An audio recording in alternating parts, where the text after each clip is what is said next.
In this video, we're going to cover section 1.17, catalysis. The catalyst is a substance that participates in chemical reactions by increasing the rate of reaction, yet the catalyst itself remains intact after the reaction is complete.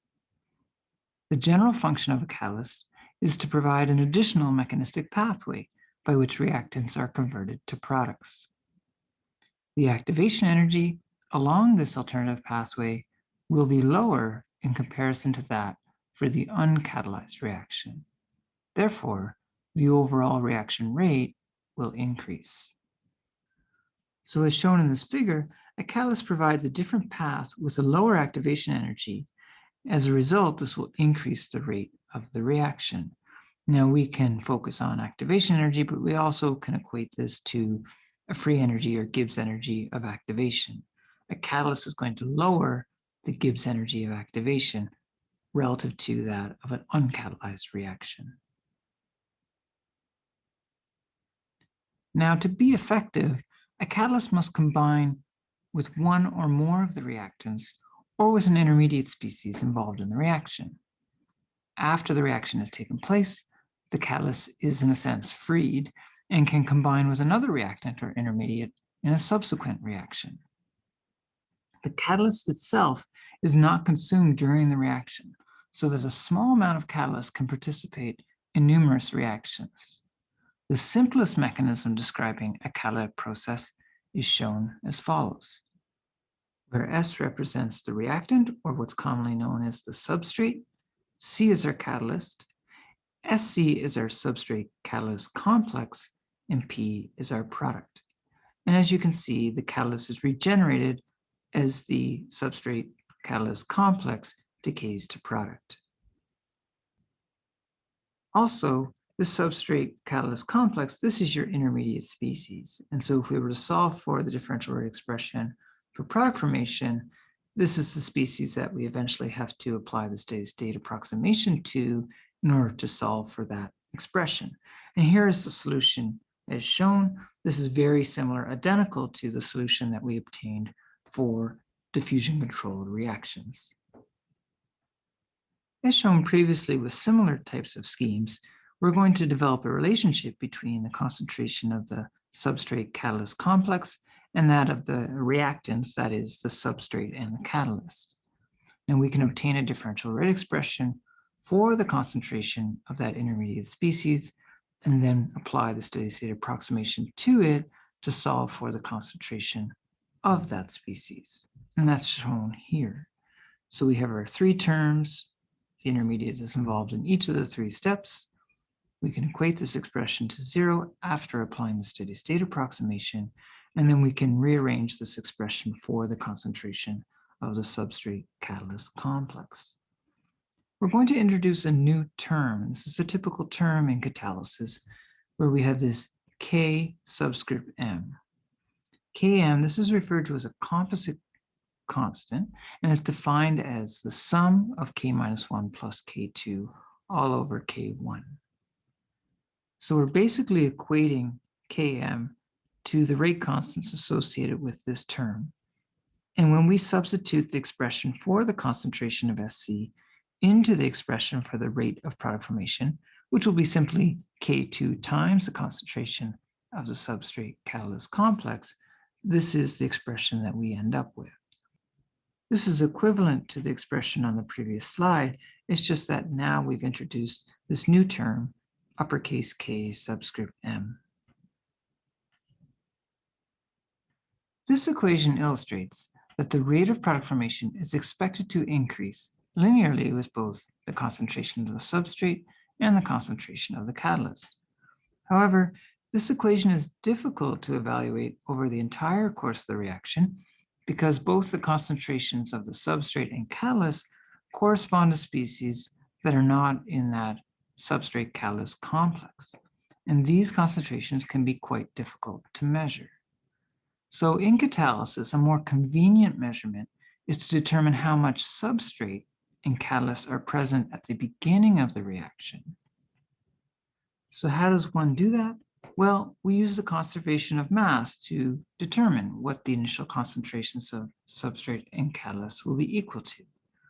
So for the initial concentration of the substrate, this will be equal to the concentration of the substrate catalyst complex, as well as the product concentration.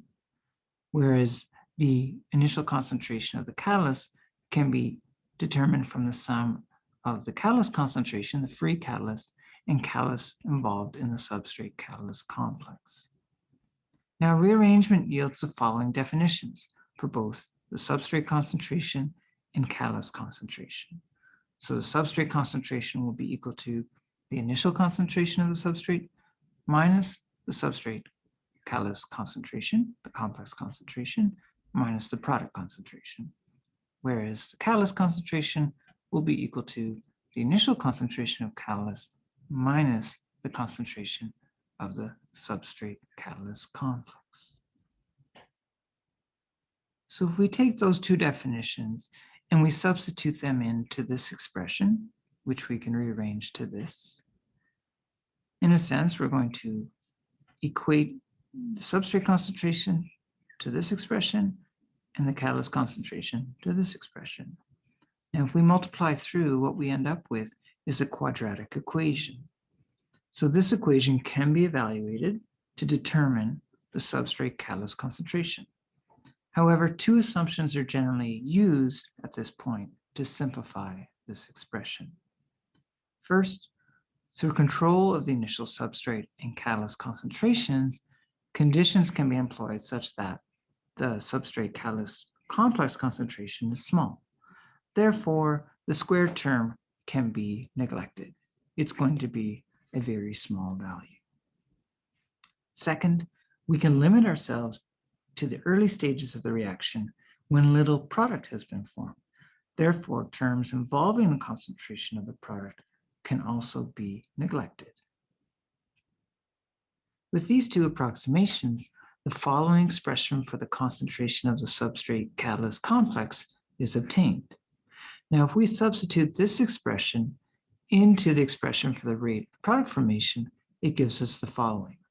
And we can express this as an initial rate because we're describing the concentrations of both the substrate and catalyst at the beginning of the reaction. Now we're going to look at this expression in more detail. We're going to consider two limiting cases that depend on the relative magnitude of the initial substrate concentration and initial concentration of the catalyst. In the first limit, the initial concentration of catalyst is much less than the initial concentration of substrate. This is the most common case in catalysis, and we'll see this used in upcoming examples of both homogeneous and heterogeneous catalysis. Nonetheless, in this limit, the initial concentration of catalyst can be neglected in the denominator, reducing the rate law expression. So this is our initial rate law expression for catalysis. If we're saying within this limit that the initial concentration of catalyst is much less than the initial concentration of substrate, then this term is going to be very small. That reduces to this following expression. Now we're comparing the initial concentration of substrate with Km. For substrate concentrations where they are less than Km, the reaction should increase linearly with the substrate concentration, with a slope equal to K2 C0 over Km. This is the nonlinear version of this expression. Commonly, this expression is inverted, or we refer to this as a double reciprocal, to provide a relationship between the inverse of the initial rate versus the inverse of the initial substrate concentration. So if we look at that expression more closely, y is equal to the inverse of the initial rate. The x variable is the inverse of the initial substrate concentration, and the slope is what's shown in brackets will be Km over K2 times the initial catalyst concentration. And the y-intercept is 1 over the product of K2 times the initial catalyst concentration. So carrying out these types of plots, we can determine Km from a linear fit of the data. So again, here's our expression. And again, a good linear fit to the experimental data will be observed for a plot of the inverse of the initial rate against the inverse of the initial substrate concentration if there is a strong association between these two variables. The y-intercept and slope of the fit provide measurements of both Km and K2. And this type of plot is often referred to as a reciprocal plot. Now, at elevated concentrations of substrate, that's when the initial substrate concentration is much greater than Km, then the denominator can be approximated as the initial concentration of substrate. In that scenario, the resulting expression follows. This is our expression. If we're saying that S naught is much greater than Km, then this term is going to drop off. These terms are going to cancel out. And what we're left with is the initial rate being equal to K2, the product of K2 times the initial concentration of catalyst. This is what we often refer to as the Vmax. This is the largest the rate can be under these particular concentration conditions. So in other words, the rate of the reaction will reach a limiting value where the rate becomes basically zero order in substrate concentration. So increasing the substrate concentration beyond this point will have no effect on the rate. In this limit, the reaction rate can only be enhanced by increasing the amount of catalyst present in your reaction mixture. So again, case one, which we just discussed now, this is the most common case used in catalysis. But we'll mention case two just so that we cover all our bases. Now in case two, the initial concentration of catalyst is much greater than the initial concentration of the substrate. So when we go back to our original expression, now this term is going to drop off. And in the denominator, we'll be left with the sum of the initial catalyst concentration and Km.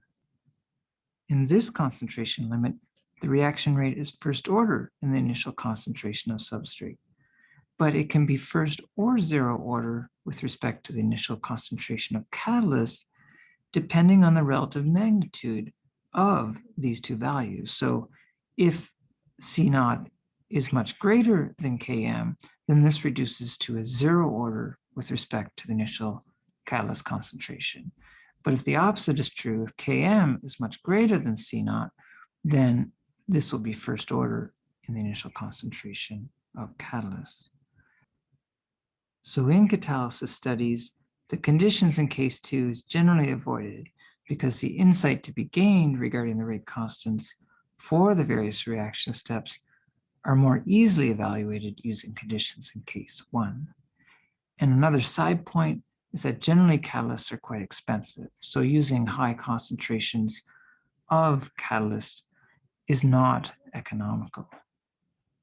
So this video serves as an introduction to catalysis, and in future videos, we'll look at specific cases of homogeneous and heterogeneous catalysis.